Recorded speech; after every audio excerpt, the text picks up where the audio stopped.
Hello नमस्कार दोस्तों। Value investing channel पर मैं आप सभी का स्वागत करता हूं।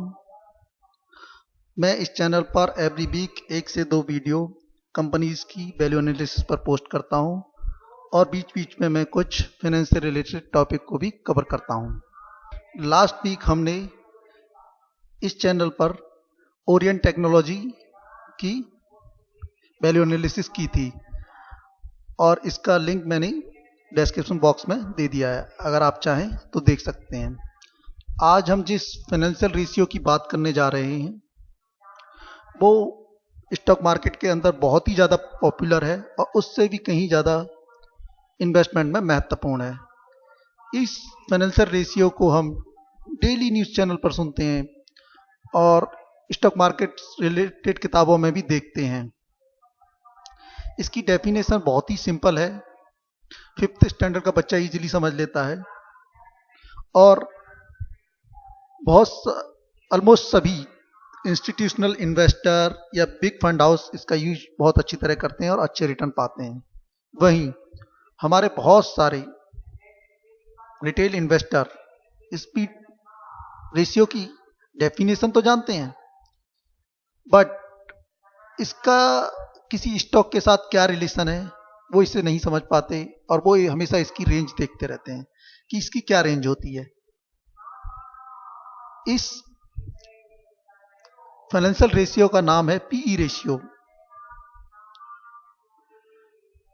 जो कि सुनने में बहुत सिंपल लगता है।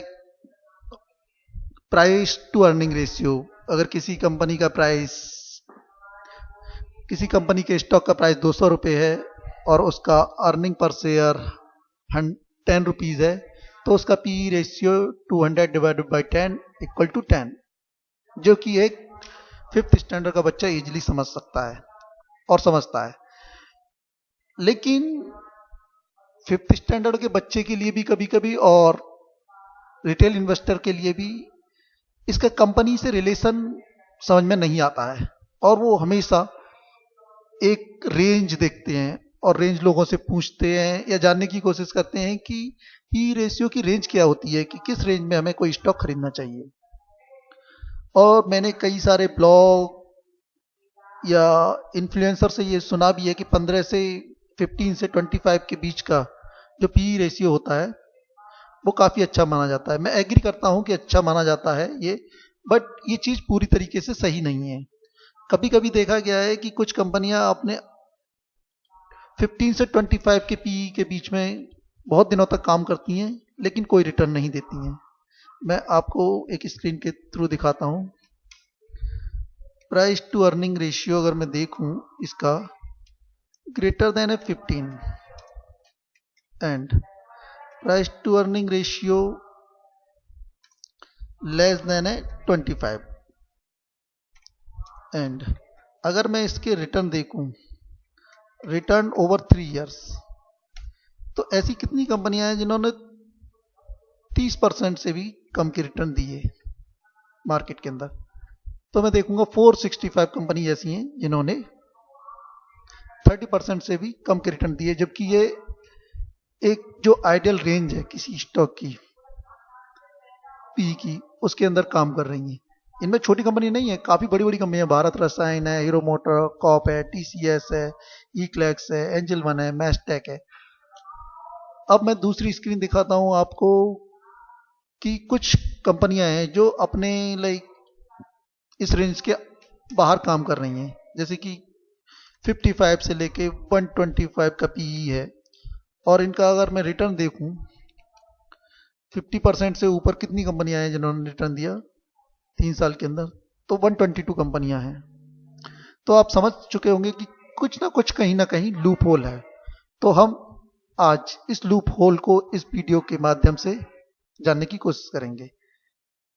तो मैंने काफ़ी बुक्स की स्टडी की और काफ़ी दिन से मैं मार्केट में हूँ, मार्केट इनसाइट्स या मैंने अपने एक्सपीरियंस से और बुक्सों से सीखा कि जो पीई रेशियो है उसका डायरेक्ट रिलेशन किसी भी कंपनी की ग्रोथ से होता है, sales growth and EPS growth.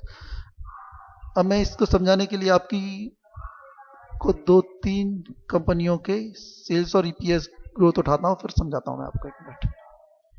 TCS की अगर बात करें हम, ईयर्स में जाऊंगा मैं।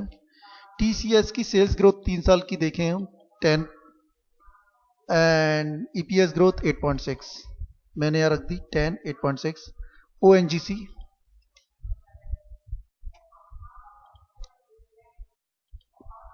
ONGC की अगर मैं देखूं 3 इयर्स की सेल्स ग्रोथ 24 है, EPS ग्रोथ 47 है, 24 या 25 के अराउंड ही है और 47।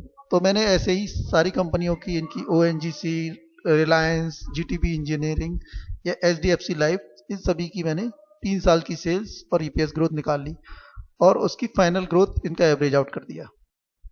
10 plus 8.6 divided by 2, 25 plus 47 divided by 2।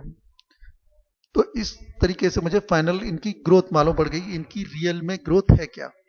तो इनकी ग्रोथ है 9.3, 36 ये। अब मैंने ये सीखा और किताबों से पढ़ा, मोस्टली मैंने ये चीज़ सीखी पीटर लिंच की book the burn up on wall street. इसमें पीटर लिंच ने डायरेक्टली कहा है कि हमेशा कभी भी जिस कंपनी को खरीदो तो फाइनल जो इसकी ग्रोथ है कंपनी की, किसी भी कंपनी की ग्रोथ है, वो हमेशा इसके पी रेशियो से बड़ी होनी चाहिए। अगर वो बड़ी है तो वो अपने करेक्ट वैल्यूएशन पे या अंडर वैल्यूड वर्क कर रहा है। अगर इसका उल्टा है कि ये उससे ज़्यादा है तो हम कह सकते हैं कि कंपनी खरीदने के लायक नहीं है, ओवर वैल्यूड है। और सेम चीज़ अगर ये पी जो है इस ग्रोथ की डबल से भी ऊपर है तो बहुत ही बड़ा ओवर वैल्यूड है और स्टॉक से एग्जिट कर जाना चाहिए। ठीक है, तो यहां पर मैं देखूं कि इसकी ग्रोथ 9.3 आई लेकिन पी इसका है 24 का, तो ओवर वैल्यूड है क्योंकि ग्रोथ बहुत छोटी है। अगर यहां देखें ग्रोथ बड़ी है इसके पी से तो ये अंडर वैल्यूड है। यहां पर देखें 19 का पी है और ग्रोथ मतलब इसका 19 का ग्रोथ है और पी इसका 25 का है, तो ये भी ओवर वैल्यूड हो गई कंपनी। 63 की ग्रोथ है यहाँ लेकिन पी 24 का है, तो ये करेक्ट वैल्यूएशन पे या अंडर वैल्यूड है स्टॉक, तो इसे खरीदा जा सकता है। इसी तरीके से अगर HDFC लाइफ की बात करें तो ग्रोथ इनकी 11 या 12% की है लेकिन इनका पी देखो 85% का है, तो ओवर वैल्यूड स्टॉक है। इसे बहुत फंडामेंटली स्ट्रॉन्ग कहते हैं और ये वो इसके बारे में बहुत बातें होती हैं कि ये यहाँ जाएगा वहाँ जाएगा, लेकिन अभी क्लियर कट ये है कि ये बहुत ही ज़्यादा ओवर वैल्यूड है। अगर हम इसका परफॉर्मेंस भी देखें, पास्ट परफॉर्मेंस HDFC लाइफ मैं दिखाता हूँ, इसने कोई रिटर्न नहीं दिए मुझे लगता है 5 साल में या 3 साल के अंदर। मैं 5 साल के अंदर दिखाऊं तो इसने कोई रिटर्न नहीं दिए, वहीं के वहीं पर है। 3 साल के अंदर भी दिखाऊं तो वहीं के वहीं झूल रहा है। सेम चीज मैं GTB इंजीनियरिंग में दिखाऊं, ये करेक्ट वैल्यूएशन पे है, अंडर वैल्यूड है।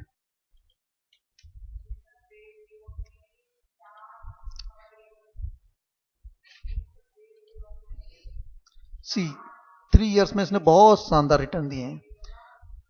ऐसे ही मैं दिखाऊं रिलायंस इंडस्ट्रीज, ये ओवर वैल्यूड है, तो इसने मुझे नहीं लगता कि कोई रिटर्न दिए होंगे पिछले 3 साल के अंदर बना के।